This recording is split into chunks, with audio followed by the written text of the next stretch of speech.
On dit que Dieu est amour, et c'est bien agréable de le savoir, mais qu'en est-il de la justice? C'est-à-dire, est-ce que Dieu nous fera justice quand nous sommes l'objet nous-mêmes d'injustice ou d'épreuves que nous ne méritons pas plus que d'autres?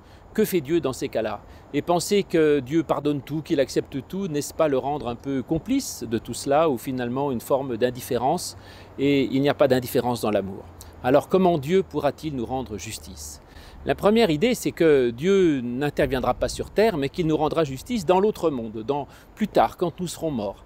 Alors vous me direz que ça nous fait une belle jambe, en attendant ça ne nous aide pas beaucoup, mais si, parce que cela peut nous inciter à ne pas nous venger ou à ne pas essayer de faire justice nous-mêmes.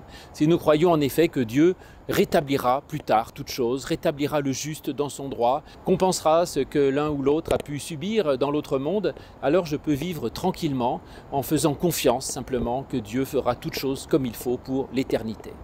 Mais dans l'Évangile, il n'y a pas simplement des promesses pour l'au-delà. Et il y a aussi, je crois, une bonne nouvelle pour dès aujourd'hui. Et l'Évangile n'est pas une invitation à se dépréoccuper du monde en disant que c'est le monde qui est injuste et que donc il faut se couper du monde pour ne vivre qu'en Dieu.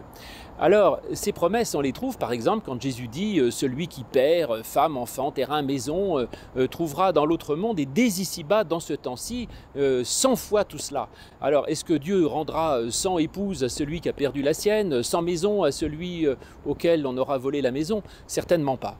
Et donc, il faut essayer de comprendre de quelle manière Dieu pourra faire justice.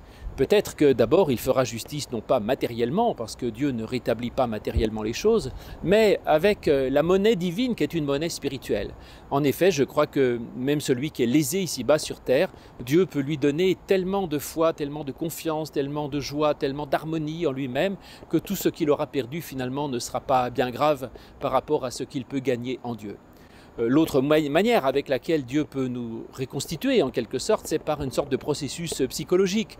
C'est-à-dire que Dieu, par la foi que l'on a en lui, donne aux croyants une quantité incroyable d'énergie, de force, de possibilités de se relever, de reconstruire, de ressusciter en quelque sorte.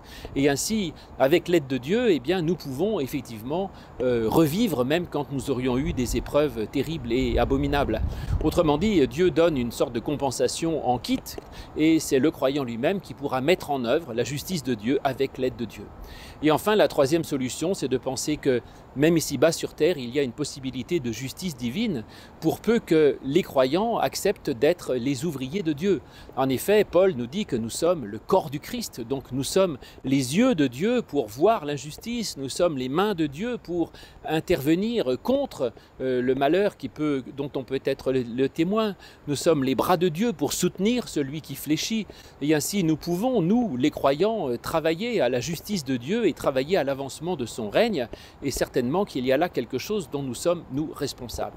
Tout cela est résumé bien sûr par la mort du Christ, chose infiniment injuste, infiniment violente, et l'on voit d'ailleurs que Dieu là ne rétablit pas directement et matériellement le Christ dans sa situation, mais que néanmoins Dieu a donné au Christ quelque chose d'infiniment plus important que tout cela, qui est la valeur infinie et éternelle qu'il a pour toujours. Et donc nous voyons en effet que Dieu n'abandonne jamais celui qui est dans le malheur, et celui qui est au plus bas, eh bien Dieu de toute manière, dès ici-bas et pour toujours, lui fait justice et le rétablit pour l'éternité.